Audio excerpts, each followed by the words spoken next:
ಕುಡಿಯೋದು ಬಿಡಿಸ್ಬೇಕು, ಇಸ್ಪಟ್ ಆಡೋದು ಬಿಡಿಸ್ಬೇಕು, ಓಸಿ ಬಿಡಿಸ್ಬೇಕು, ಸ್ವಾಮಿಗಳು ಬಿಡಿಸ್ಬೇಕು, ಇನ್ನೊಬ್ಬರು ಬಿಡಿಸ್ಬೇಕು, ಅವರು ಬಿಡಿಸ್ಬೇಕು. ಅಲ್ಲ, ಕುಡಿಯೋನಿಗೆ ಬಿಡೋದು ಬರ್ಬೇಕು ಮನಸ್ಸಿನಾಗ, ಹೌದಲ್ಲ? ತನಗೆ ಬಿಡಬೇಕಂತ ಮನಸ್ಸಿನಾಗ ಅವನಿಗೆ ಬರ್ಬೇಕಷ್ಟೆ. ನಾನು ಕೆಟ್ಟದ್ದು ಮಾಡ್ತೀನಲ್ಲಪ್ಪ, ನಾ ಬಿಡಬೇಕು ಅನ್ನೋದು ಅವನಿಗೆ ಮನಸ್ಸಿನಾಗ ಬರ್ಬೇಕಷ್ಟೆ. ಏಸು ಮಂದಿ ಗುರುಗಳ ಹತ್ರ ಅವ ಒಟ್ಟು 30 ವರ್ಷದಿಂದ ಕುಡಿತಿರ್ತಾನೆ.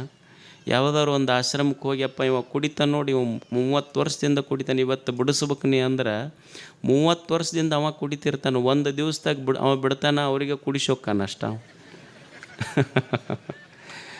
ಹ್ಯಾಂಗೆ ಬಿಡಿಸೋದು? ನನ್ನ ಆತ್ಮಕ್ಕೆ ತಿಳಿಬೇಕಲ್ಲ, ನಾ ಕೆಟ್ಟದ್ದು ಮಾಡಾಕತ್ತೇನೆ. ಎಷ್ಟು ಸುಂದರವಾದ ಕಥೆ ಕೇಳಿ. ಯುವಕರು ಕೇಳಬೇಕು, ಹಿರಿಯರು ಕೇಳಬೇಕು. ಇದು ಪರಿವರ್ತನೆಯ ಕ್ಷಣ, ಇದು ಅಷ್ಟೆ. ಏನು ಪರಿವರ್ತನೆ ಅಂದ್ರೆ ಎಲ್ಲೋ ಹೋಗಿ ಹಿಮಾಲಯದೊಳಗೆ ಸಾಕ್ಷಾತ್ಕಾರ ಆಗೋದಲ್ಲ. ಈ ಕ್ಷಣ ನನ್ನ ಮನಸ್ಸಿನೊಳಗೆ. ಮನುಷ್ಯ ಕೆಟ್ಟವಾಗಲಿಕ್ಕೆ ನಿನಗೆ 30 ವರ್ಷ ಹಿಡಿಬೋದು. ಒಳ್ಳೆಯವನಾಗಲಿಕ್ಕೆ ನಾನು ಈ ಕ್ಷಣ ನನ್ನ ದುಶ್ಚಟಗಳನ್ನು ಬಿಡ್ತೀನಪ್ಪ, ನಾ ಒಳ್ಳೆಯವನಾಗ್ತೀನಿ ಅನ್ನುವ ಸಂಕಲ್ಪ ಈ ಕ್ಷಣ ಬಂದರೆ ಈ ಕ್ಷಣಕ್ಕೆ ನೀನು ಸಂತ ಅಷ್ಟೆ, ಒಳ್ಳೆಯ ವ್ಯಕ್ತಿ ಅಷ್ಟೆ. ಕೆಟ್ಟವಾಗಲಿಕ್ಕೆ 30 ವರ್ಷ ಹಿಡಿಬೋದು, ಒಳ್ಳೆಯವನಾಗಲಿಕ್ಕೆ 3 ನಿಮಿಷ ಸಾಕಷ್ಟೇ. ಭಾವ ಶುದ್ಧ ಆದರೆ ಮನುಷ್ಯ ಒಳ್ಳೆಯವನಾಗ್ತಾನೆ ಅಷ್ಟೆ. ಏನು ಒಂದು ಹುಡುಗ ಸಣ್ಣ ಹುಡುಗ ಒಂದು 5-6ನೇ ಕ್ಲಾಸ್ ಓದ್ತಿತ್ತಂತ. 5-6ನೇ ಕ್ಲಾಸ್ ಓದುವ ಹುಡುಗ ತಂದೆ ತೀರ್ಕೊಂಡಿದ್ದಂತ. ಅದು ಒಂದು ಈ ಬಾರ್ ಆ್ಯಂಡ್ ರೆಸ್ಟೋರೆಂಟ್ ಅಂತ ಇರ್ತಾವಲ್ಲ, ಅಲ್ಲಿ ಕೆಲಸ ಮಾಡ್ತಿತ್ತಂತ. ಸಣ್ಣ ಮಗ 5ನೇ ಕ್ಲಾಸ್, ಅಪ್ಪ ತೀರ್ಕೊಂಡಾನ. ಸಣ್ಣ ಮಗು ಬಾರಿನೊಳಗೆ ಅದೇನು ಸಪ್ಲೈ ಮಾಡೋದಂತಾರಲ್ಲ, ಅಲ್ಲಿ ಕೆಲಸ ಮಾಡ್ತಿತ್ತು. ಅವ್ವ ಜಡ್ಡಿಗೆ ಬಿದ್ದು ಹಾಸಿಗೆ ಹಿಡ್ದಾಳು.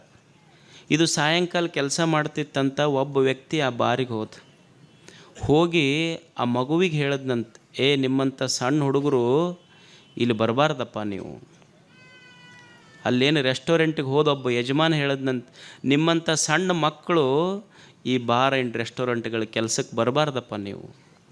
ಆವಾಗ ಸಣ್ಣ ಮಗು ಹೇಳಿದ್ನಂತ, ನಿಮ್ಮಂಥ ತಂದೆ ಈ ಬಾರಿಗೆ ಬರದ ಇದ್ದಿದ್ರೆ ನಮ್ಮಂಥ ಮಕ್ಕಳು ಬರುವ ಅವಶ್ಯಕತೆನೇ ಬರ್ತಿರಲಿಲ್ಲ ಇಲ್ಲಿ. ನಿಮ್ಮಂಥ ತಂದೆ ಇಲ್ಲಿಗೆ ಬರೋದು ಬಿಟ್ಟಿದ್ರೆ ನಮ್ಮಂಥ ಮಕ್ಕಳು ಯಾಕೆ ಇಲ್ಲಿ ಬರ್ತಿದ್ರು ಹೇಳಿ. ಅದಕ್ಕೆ ಮನುಷ್ಯನಿಗೆ ಗೊತ್ತಿರಬೇಕು, ದೇವರು ಕೊಟ್ಟ ಈ ದೇಹದೊಳಗೆ ಏನು ತುಂಬಬೇಕು, ಏನು ತುಂಬಬಾರ್ದು ಅನ್ನೋದು ಗೊತ್ತಿರಬೇಕಷ್ಟೆ. ಏನು ತುಂಬಿದ್ರೆ ಈ ದೇಹ ಕೆಡ್ತೈತಿ, ಏನು ತುಂಬಿದ್ರೆ ಈ ಮನಸ್ಸು ಕೆಡ್ತೈತಿ, ಏನು ತುಂಬಿದ್ರೆ ನಮ್ಮ ಬುದ್ಧಿ ಭಾವಗಳು ಕೆಡ್ತಾವ ಅನ್ನೋದು ನಮಗೆ ಗೊತ್ತಿರಬೇಕಷ್ಟೆ.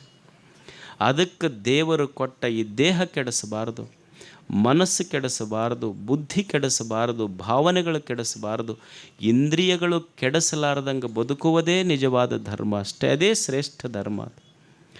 ಯಾಕಂದ್ರೆ ಈ ಮನುಷ್ಯನ ಬದುಕಿಗೆ ಬೆಲೆ ಯಾವುದರಿಂದ ಬರ್ತೈತಿ ಅಂದ್ರೆ, ನೀವು ಈ ಮನಸ್ಸು, ಈ ಬುದ್ಧಿ ಭಾವನೆಗಳೇನು ಕೊಟ್ಟಾನಲ್ಲ ಒಳಗೆ, ಇದರೊಳಗೆ ಏನು ತುಂಬುತ್ತೀರಿ ಅಂದರೂ ಅದರ ಮೇಲೆ ಈ ಜೀವನಕ್ಕೆ ಬೆಲೆ ಬರ್ತೈತಿ, ಈ ದೇಹಕ್ಕೆ ಬೆಲೆ ಬರ್ತೈತಿ. ದೇಹ, body in it self, it doesn't have any value. ದೇಹ ತನ್ನಷ್ಟಕ್ಕೆ ಅದಕ್ಕೇನೂ ಬೆಲೆ ಇಲ್ಲ. ಈ ದೇಹದೊಳಗೆ, ಮನಸ್ಸಿನೊಳಗೆ ನೀವು ಏನು ತುಂಬುತ್ತೀರಿ ಅನ್ನೋದ್ರ ಮೇಲೆ ಈ ಜೀವನಕ್ಕೆ ಬೆಲೆ ಬರ್ತೈತಿ. ಈಗ ನೀವು ನೋಡ್ರಿ, ಒಂದು ಬಾಟ್ಲಿ ಐತಿ, ಪ್ಲಾಸ್ಟಿಕ್ ಬಾಟ್ಲಿ ಇರ್ತೈತಿ. ಈ ಪ್ಲಾಸ್ಟಿಕ್ ಬಾಟ್ಲಿ ನೀವೆಲ್ಲರ ನೋಡ್ರಿ, ನೀರು ಕುಡ್ದು ಒಗೆದಿರ್ತಾರಲ್ಲ, ಅದನ್ನು ಈ ಸಣ್ಣ ಮಕ್ಕಳು ಮೋಡ್ಕಕ್ಕೆ ಹಾಕೋರೆಲ್ಲ ಬಾಟ್ಲಿ ತೊಗೊಂಡು ಹೋಗ್ತಿರ್ತಾರೆ. ಪ್ಲಾಸ್ಟಿಕ್ ಚೀಲದಾಗ ತುಂಬ್ಕೊಂಡು ಮೋಡ್ಕಕ್ಕೆ ಒಯ್ದೊಯ್ದು ಹಾಕ್ತಿರ್ತಾರೆ ಅವ್ರು. ನೀವು ಅವು ಬಾಟ್ಲಿ ತುಂಬೋರಿಗೆ ಕೇಳ್ರಿ, ಅದ್ರಾಗ ಏನೂ ಕಿಮ್ಮತ್ತಿಲ್ಲ, ಸುಮ್ಮನೆ ಚೀಲದಾಗ ತುಂಬ್ಕೊತಿರ್ತಾರೆ, ಒಯ್ದೊಯ್ದು ಒಗಿತಿರ್ತಾರೆ ಅವನ್ನಷ್ಟು. ಈಗ ಅದ ಖಾಲಿ ಬಾಟ್ಲಿ ಐತಲ್ಲ, ಖಾಲಿ ಬಾಟ್ಲಿಗೆ ಏನೂ ಕಿಮ್ಮತ್ತಿಲ್ಲ, ಯಾರ ಮೋಡ್ಕಾದವ್ರು ತುಂಬ್ಕೊಂಡು ಹೋಗ್ತಾರೆ.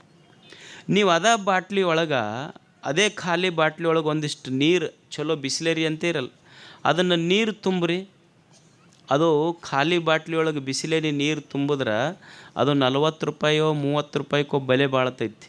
ಖಾಲಿ ಇದ್ದ ಕಿಮ್ಮತ್ತಿಲ್ಲ, ಮೋಡ್ಕಾದವ್ರು ತೊಗೊಂಡು ಹೋಗ್ತಿದ್ರು.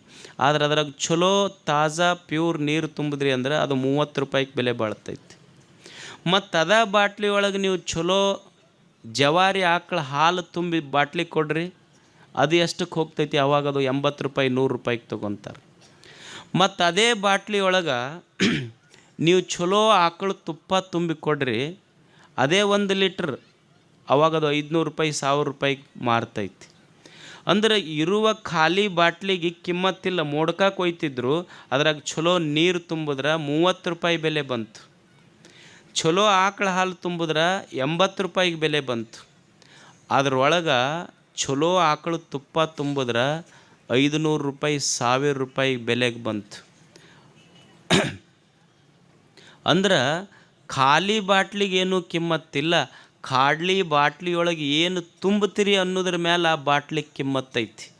ಹಂಗೆ ಮನುಷ್ಯನ ದೇಹಕ್ಕೆ ಕಿಮ್ಮತ್ತಿಲ್ಲ, ಈ ದೇಹದೊಳಗೆ ಏನು ತುಂಬುತ್ತೀರಿ ಅನ್ನೋದ್ರ ಮೇಲೆ, ಈ ದೇಹಕ್ಕೆ ಏನು ತುಂಬುತ್ತೀವಿ ಅನ್ನೋದ್ರ ಮೇಲೆ ಈ ದೇಹಕ್ಕೆ ಕಿಮ್ಮತ್ತಿದೆಯೇ ಹೊರತು ಇದು ಚಲೋದು ತುಂಬಿದ್ವಿ ಕಿಮ್ಮತ್ತು ಬರ್ತೈತಿ, ಮತ್ತು ಏನೂ ತುಂಬಲಿಲ್ಲ ಅಂದ್ರೆ ಒಂದು ದಿವಸ ಮೋಡ್ಕಕ್ಕೆ ಒಗಿತಾರೆ, ಇದು ಕೊಯ್ದು ಅಷ್ಟೇ ಮೋಡ್ಕಕ್ಕೆ ಹೋಗ್ತೈತಿ ಇದು ಒಂದು ದಿವಸ.